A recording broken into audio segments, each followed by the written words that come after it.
menguatkan posisi keraton di dalam republik ini kan saya di Saroyo atau dipercaya oleh Sentono Trah Mataram Surakarta ini.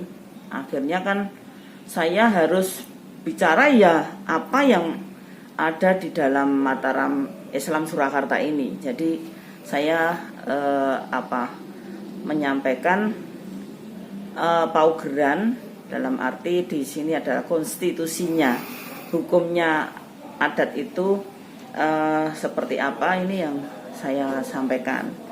Lah tentang posisi Sinuwun sendiri itu kan di dalam kekerabatan itu kan bukan pemilik. Beliau itu hanya dalam posisi kata-kata Jawanya itu ngelungsur ke Prabon. Itu jadi hanya menggantikan tahta dari Sinun sebelumnya gitu. Nah, pemilik ini siapa? Pemiliknya ya seluruh komponen Trah Mataram ini, termasuk Abdi Dalem pun juga sebagai pemilik. Jadi ini milik dinasti karena kita merupakan satu kesatuan itu dinasti. Jadi bukan milik pribadi Sinuwun. Kalau sekarang posisinya Sinuwun itu mengangkat Purboyo jadi Adipati Anom, itu pribadinya Sinuwun. Adat tidak ada gitu. Nah, dari sini sebetulnya kita tarik dari posisi ibunya dulu. Ibunya itu kan kalau permaisuri itu posisinya waktu dinikah itu harus dalam posisi perawan. Dan posisi perkawinannya itu adalah Bayangkari. Bayangkari itu dinikah di Pendopo Sasono Sewoko yang ningkahkan Sinuwun bapaknya. Itu. Nah, ini posisinya enggak perawan karena sudah hamil. Terus juga posisinya hanya dinikah sebagai priantun dalemnya Hangabei. Kalau waktu itu dinikah Bayangkari itu langsung otomatis namanya juga Raden Ayu Hangabei gitu.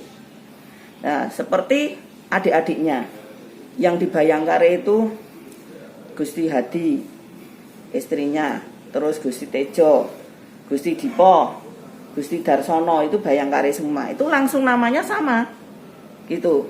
Namanya ya juga langsung Raden Ayu Hadi Prabowo, Raden Ayu Tejo Wulan, Raden Ayu Dipo Kusumo, Raden Ayu Darsono itu siapa? Mas Darsono itu namanya lupa saya. Itu. Jadi dari dasar ibunya saja sudah tidak memenuhi syarat gitu. Kalau sekarang dipaksakan seperti itu, ya berarti Sinuwun menyalahi aturan adat. Itu. Dan kalau orang ngomong posisi Sinuwun itu punya hak prerogatif yang seperti apa? Orang harus tahu. Lah, makanya saya ini kan tadi yang saya sampaikan, saya ini sebagai ketua lembaga Dewan Adat harus bicara sesuai dengan hukum adat. Itu.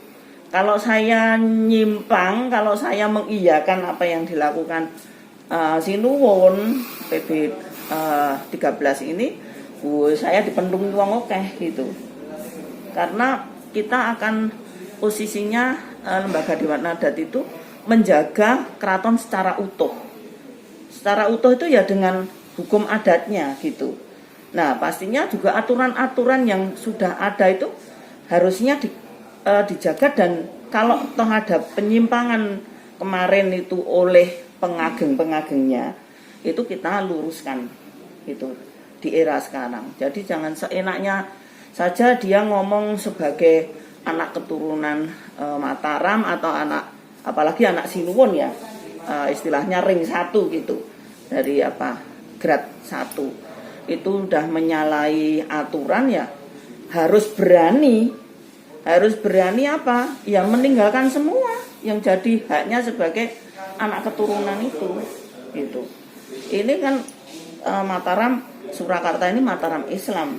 Dalam Islam itu sendiri juga ada aturan kalau dia ganti agama ya harus menanggalkan semua haknya sebagai anak seorang muslim gitu. Nah, apalagi ini keraton ini dulu adalah sebuah pemerintahan negara Mataram Surakarta. Nah, ini yang harus dipahami dan harus betul-betul dipegang. Kalau enggak ya morat-marit ke bawahnya itu terus karepe dhewe sapa-sapa iso apa jenenge dadi raja gitu. Nah, ini yang sangat disayangkan gitu. Disayangkan itu dalam arti ya ada tanda ini disayangkan dan ini orang yang salah gitu. Karena dia sebagai kalau itu gerak pertama sudah menyalahi adat ya kita harus tegas gitu. Karena bapak saya juga tegas kok.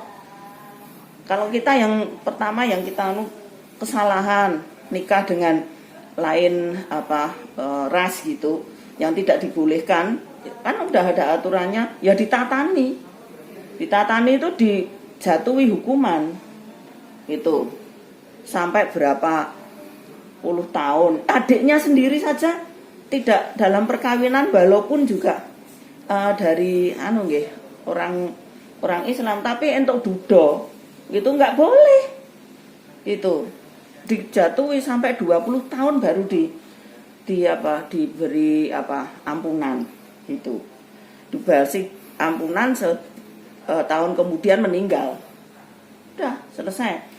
Terus anaknya hukuman bapak itu juga berupa apa Gusti? Kenapa? Hukuman itu berupa apa? Tatanan nggak boleh masuk ke keraton. Kekerabatan itu kerabat itu kalau punya kerja juga tidak boleh ngundang itu. Nah, ini aturan ya, aturan adat, aturan keraton.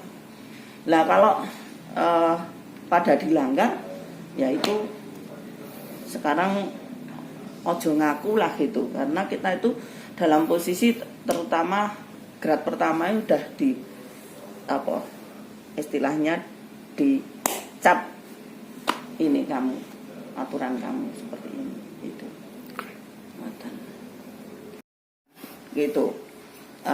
Nanti terakhir itu lembaga Dewan Adat seperti apa sentono dari terah ini itu membuat pernyataan penolakan pengangkatan Purboyo ini, Koko ini. Berarti bisa dibatalkan ya, Gusti? Ya kalau toh itu tidak dibatalkan dalam posisi perjalanan suksesi nanti kita harus meluruskan gitu sebagai lembaga adat. LDA sendiri sudah melakukan rapat pertemuan untuk membahas dari LDA. Oh, udah, kalau LDA sudah ya itu tadi saya menyampaikan kepada seluruh patra untuk masing-masing itu membuat pernyataan sendiri-sendiri kalau memang menolak atau ini tidak sesuai dengan adatnya mereka tahu ya monggo itu. Batas waktunya pasti ada. Ya mungkin 1-2 hari ini kita akan selesaikan gitu. Biar tidak rancu dan biar masyarakat itu paham. Dan yang paling utama itu keraton itu sudah ada landasan hukumnya sendiri, baik itu hukum adat ataupun hukum nasional. Jadi jangan yang tidak ada kepentingannya itu melu-melu bicara itu. Tapi saya percaya bahwa masyarakat kita itu sudah pinter gitu. Nah, saya dalam posisi ini ya pasti masyarakat adat saya mereka sudah paham semua sebetulnya. Jadi dari awal dia tahun 2004 suksesi itu kan masyarakat adat itu sudah tahu gitu. Karena kan pada waktu itu neng jobo madeg dadi sinuwun gitu. Yang benar yang mana, bahkan mereka sudah pada waktu pasang badan kalau sampai terjadi apa-apa di dalam pengangkatan atau proses susesi itu sendiri, upacaranya itu terjadi apa-apa, dia akan pasang badan dan mereka akan sudah siap untuk ke sini gitu. Berarti bisa Bahkan waktu itu kan diancam ada bom, ada sniper lah gitu, tapi mereka tidak gentar karena ini adat. Jadi siapapun nggak boleh ikut apa jenenge melu-melu dalam posisi putusan adat itu. Berarti bisa dibilang nanti dari surat pernyataan itu menjadi putusan adat gitu. Ya, itu. Ini kan sudah menyampaikan, saya sampaikan aja dan saya banyak bicara dengan dia gitu, dan dia anak yang mau belajar dan anak yang mau mengerti, dan dalam posisi ini kan sama sekali nggak diajak ngomong lagi. Posisinya sopo karena diajak ngomong gitu. Wong iki yo anak yang ngabei podo-podo lahir dalam posisi anak yang ngabei itu. Nah, apa si Koko ini lahir sebagai anak Sinun kan enggak gitu. Nah, ini yang Mangkubumi bisa mengerti gitu. Jadi mengerti ini dia hanya istilahnya menyerahkan semua kepada Allah gitu. Karena apapun kan saiki ditetepke ngerti sesuk bak nenen mati gitu. Kan semua kan yang kuasa kan Gusti Allah. Jadi dia tahu persis itu. Ngoten.